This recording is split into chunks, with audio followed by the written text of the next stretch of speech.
Hey guys, welcome back to my channel, All Things Logic. I'm Jeremy Hawes. Today we're going to be creating a DI bass track. Okay, I'm going to show you guys how to comp DI bass, either active or passive, a good level to record it at, how to use the take folders, how to use X fade, how to turn that on in the settings, how to swipe on the take folders, how to flatten and merge those, how to copy and paste different regions and merge them all together to make one complete DI bass track. In the last video, we made a drummer track, a guide track to record our different audio tracks to, and just instead of using a metronome, because that can get really monotonous or robotic. Okay, so today we'll be doing bass. All right, guys, let's do this. Yeah.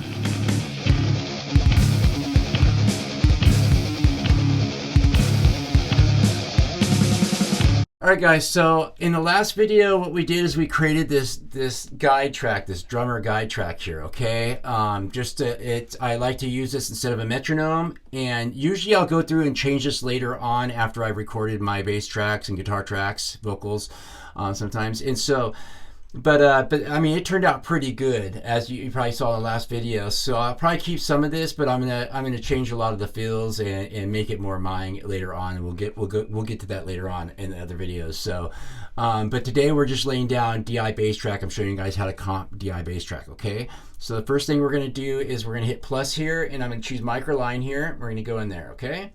All right, so the thing I like to do now is I like to click on this little waveform, and I like to go to the icon and change it to something that makes me think of bass, okay?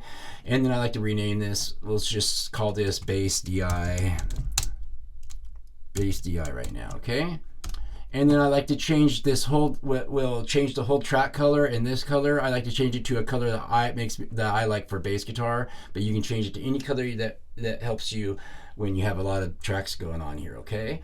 So that's how you do that, okay? Next thing I like to do is I like to go to the audio effects. We go down to, we're gonna go down to metering, and we're gonna grab us a level meter, okay? There we go, that's what we want. We want it just on peak right now. Peak RMS is fine, but peak right now we wanna leave it on, okay? Because we're trying to record our bass at the right level. We don't want it to be too loud and peaking, and we don't want it too quiet, okay? Now, real quick before I say anything, is I'm recording with an active bass guitar, okay? So I always like to go through a passive DI box, not an active. If I have an active bass guitar, I like to go through a passive DI box, okay? I know a lot of people think you go through an active DI box. Active DI boxes are used for when you have if you're way far away from your amp and you are a PA or mixer and you're on stage and you need to boost that signal that far, that's when you use a active DI box, okay? But for recording, you don't want to have an active DI box and active guitar going to your audio interface, because you're doubly boosting that signal, if that makes any sense. It's just, and it will kill the tone actually, okay? I always like to go through a passive DI box no matter what, and then I just use microline with the XLR cable in. But if you're going through just your bass guitar straight in your audio interface and you have a passive bass, then click that to instrument, okay? Now, and you want to record at different levels for active instruments and passive instruments, okay? With passive instruments, you want to try to hit anywhere between -12 and -6 for your peaks, okay? When you're laying down the track. Now, active instruments, you want to try to hit anywhere from -15 to -12. You don't want it to be as loud, because the reason for that is active pickups kind of, they're boxy, they smash the tone actually. Got to do a lot of processing later on, which we will in this, in the series. But yeah, to get your tone to really stand out, to sound not boxy, and to start to do that, to make it not to kill the tone, is you got, with active instruments, you got to record a lot quieter, okay? Okay, so I usually just record without a plugin for DI bass guitar. I'll add plugins later, but for playback, I'm going to go ahead and throw a plugin on here, and we're just going to go to amps, bass designer, and I'm going to choose me a preset just to get this done. And I usually go with, I think this is a pretty good one to go with, a little nasally, but I like it. Actually, I'm gonna need a count in for this, so I do need a metronome for a second. I usually don't use metronome, that's why I have this guide track here, but you have to put it on while I need a count in. So let me try this again.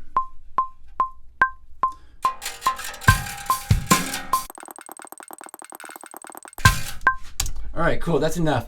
Okay, so before we start recording too much, I like to use my level meter, hit playback to make sure it's recording at the right levels, okay?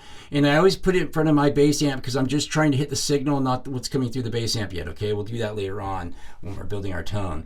Okay, so I want to make sure that it's not too loud. Remember, I got an active bass guitar, so I want to hit it around -15, -12. I don't want to be much louder than that, okay? Because it kills the tone.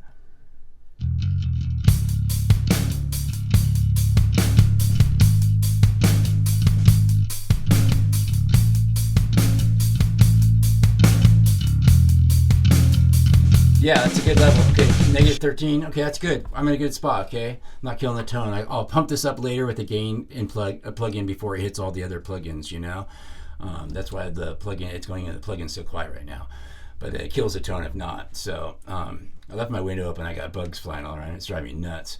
Anyways, okay. So what I'm going to do now is I like that take, but I'm going to show you guys, this is why I did this video, is to show you guys how to use take folders and how to comp those together. Okay, so also I wanted you to show how to record your level right, how to use a level meter, that kind of thing. So yeah, so I'm going to go ahead and hit record again, and you're going to see how these take folders start happening. Okay, see, it made a take folder. You know, and I usually do a pass like this, 3 or 4 times. Usually I go like 9 times, but you really don't need to do that many times, you guys. I just get crazy with it, okay? Also, if you want to listen to your amp sim while you're playing it, you can click on this input monitoring, and then you'll be able to hear it, okay?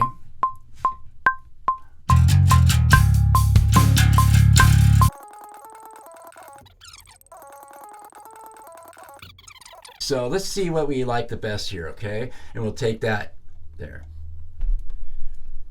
I think I like that last one. You got to turn this back off to hear it at playback. That's why I don't even deal with it usually. I like that one. But you can...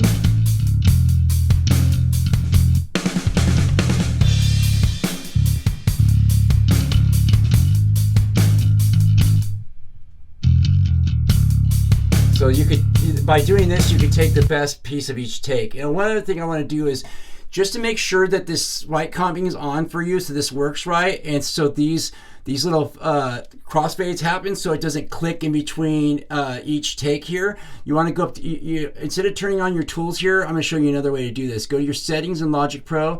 Go to, we're going to start with general, okay? And then we're going to go to editing, and you're going to turn on fade tool click zones and quick swipe take editing click zones. Turn that on definitely, okay? And then go to audio, and this is for this part to make sure that this happens here. Go and turn this on. I like to turn this up to 5 milliseconds, okay? Sometimes it's at 0 and it doesn't happen for you, so you got to turn that on, okay? So that's, now we have that. You're golden to keep doing this, okay? So let's see if I like these 2 takes here.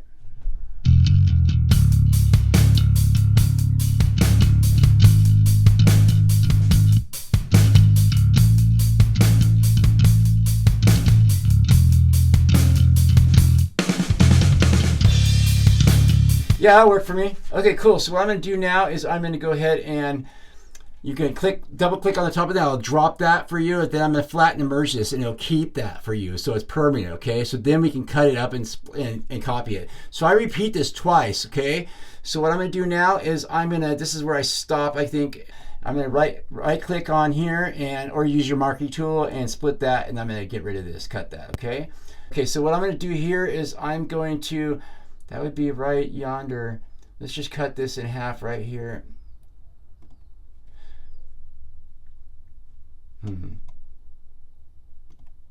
Is that where that's starting? Yeah, that's where it's starting. Okay, so I'm going to go ahead and I'm going to split this right here. And then I'm going to go ahead and split this right. Which one is that on? That hitting. That's about right there. Okay, I'm going to split that right there. Okay, cool. Now I'm going to go ahead and kill this, cut that, and I'm going to click on this, right click here, and copy or Command C, and then Command V, or you can right click and paste it if you want. You can hit paste wait, hold on. Okay, copy, and then right click on here, and then paste should be there, or Command V will work, okay? And so that just copies it for you, okay? Now let's see how that works. I'm gonna have to use, this is why we went in the settings and turned on that click fade tool also. Check this out. Wait. Cool, so what I'm gonna do now is I'm gonna click on this, I'm gonna pull this, overlap it a little bit, and it will make a fade tool for, it will do a crossfade and X fade for me. Or if it just works and you don't need to pull it over itself, you can just light up both these regions by hitting shift and clicking on both of them, or doing this. Let me go back and take this off, okay? Or doing this right here, and then get this little tool at the top. That's why we turn those out in the settings, okay? And that you can, whoops, you can do your own crossfade there, okay? And check this out. There'll be no clip there now. But I don't want it to be right over that, so I like to, whoops, let me, I like to do this like I just showed you. This is perfect. It'll do it for me. Okay, oops. Yeah, that's fine. That's fine right there. Let's listen to that one more time. It was good just the way it was, but cool. Okay, so I got my intro done basically. So what I'm going to do now is I'm going to, actually, the next thing I need to do is I need to grab this, make sure this is the only one lit up when you start pulling these, or it'll pull both sides, it'll pull all these. I'm going to go ahead and grow this because I'm going to need this to hit right at the end too before it goes into the chorus part, okay? I believe. If not, I can cut this out later. So then I can go and I'm going to keep this because you don't want to just cut, like, I want to keep this little beginning because we'll use automation to cut that off later. I don't like to just at the start, it'll sound funny when things start cutting right on the edge of that note.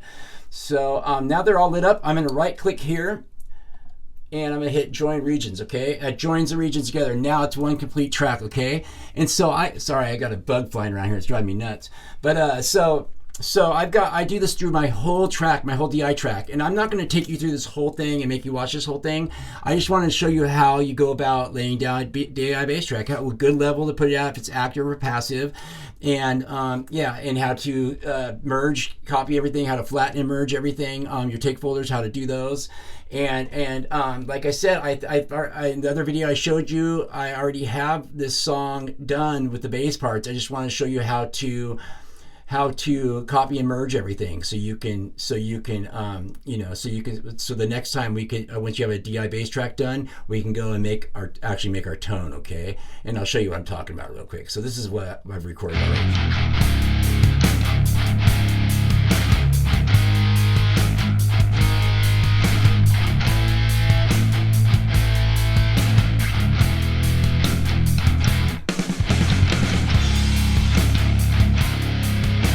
Get the idea? And a little bit more if you haven't heard it yet.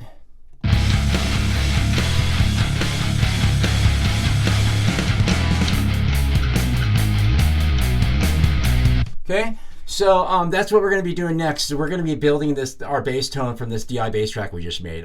All right, I'm Jeremy Hawes. I'll see you guys on the flip side. Don't do anything I wouldn't do. That leaves it wide open. See you guys.